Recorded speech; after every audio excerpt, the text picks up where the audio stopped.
So we have here the lateral side of the muscles, and the dorsal arm and forearm and this lateral group are innervated by the radial nerve.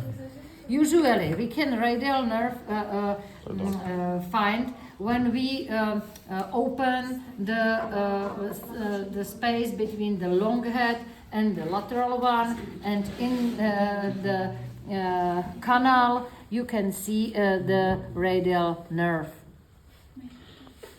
The radial nerve goes and innervates the triceps, and then the dorsal part of the forearm. The lateral group, it's this muscle there. What is it? Fillo? Estensore. Brachioradial. Brachioradial. Yes. Extensor, it's below. So extensor, carpi, longus, et brevis. This one. What is interesting? The brachioradial make a flexion. Yes, so it's a flexor during the pronation. So we usually calculate to the this is the group of extensors, but the brachioradial it's a little bit strange during the pronation make a flexion of the elbow. Then we have here some other muscles. So extensor digitorum, extensor digiti minimi, and extensor carpi ulnaris. Yes, so this one. And then we have here the abductor pollicis, extensor pollicis brevis, and extensor pollicis longus. This one, this tendon. They limited, or they are like border of the one fossa, and this is the radial fossa. Over the fossa we can see the splitting of the radial nerve. Inside we have the radial artery. And radial artery create in the palmar side of the hand the arches, both arches, mainly deep one, but superficial give the branches. How this artery pierce or entrance to the palmar side of the hand. Do you know between which muscles that's happened? So that happened between the first interossal dorsal muscle. So this is these two parts of the interossal primus, and then between the adductors. So the adductor is this one. Yes, so we have here the one, this is the interossal dorsal, and here we have the adductor. And by the metacarpal bones, this base, the artery go to the hand. You can see there the superficial arch and the arteries which go to the fingers, and see how clever it is.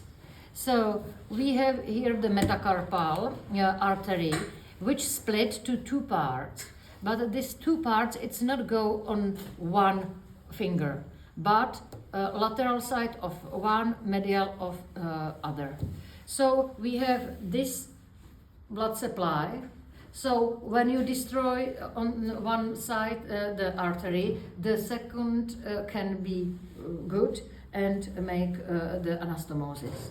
So it's very clever that we have this splitting of the arteries and nerves, because we have the it's for the injury protection, because we don't lost the motoricity and the tissue of the fingers. And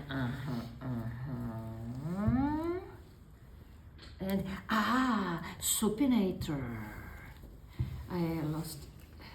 I forgot for the supinator. You can see there the muscle, which is in deep groove, and they go from the part of the olecranon, and then around the forearm bones, and insert on the opposite side. So that means that they make the supination. This is the supinator. And if you see that some nerve pierce to the supinator, it must be the radial nerve. Yes, so again we have here some specific nerve which can be irritated by the contraction of the muscle, the supinator. Yes. Anconius, it's deep on the dorsal side, and we should completely destroy the region. So that's all. The small,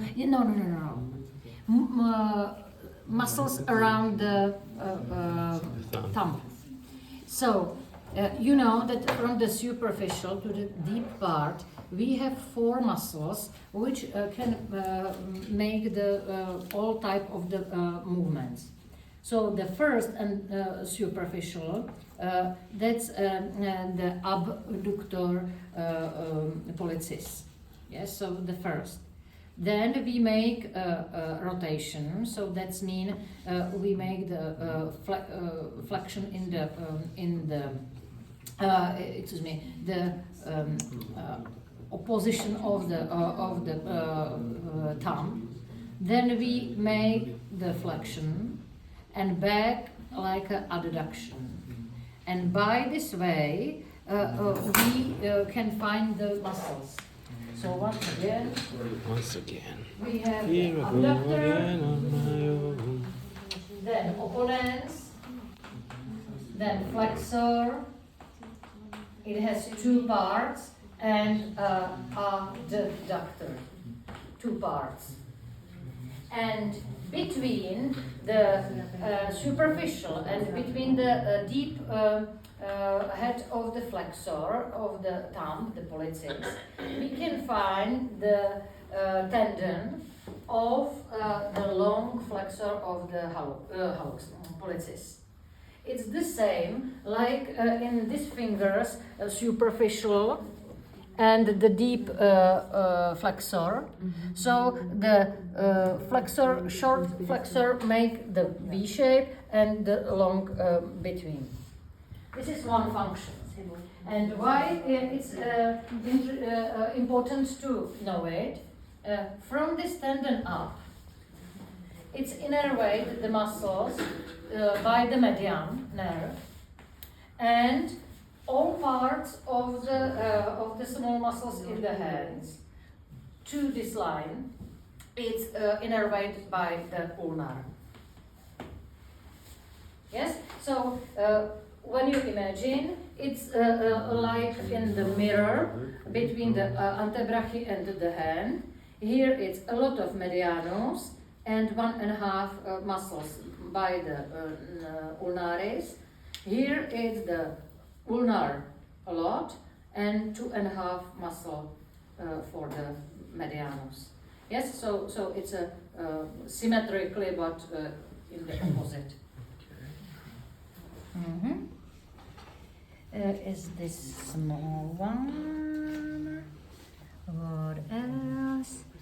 Trapezius. The muscles around the scapula again. The trapezius, deltoid, magnus. Teres major, thank you. Infraspinatus. What is important for the fixation of the scapula is this muscle. And this muscle, it's the part, here it's maybe bigger. Here is the biggest. So below the scapula we have the subscapular, but on the medial margin, this margo medialis, it's the origin of the serratus anterior. So the serratus anterior, between the serratus anterior and between the subscapularis, it's a space for the sliding, and it should be flexible and so on, because this is the movement of the scapula on the thorax. That's all.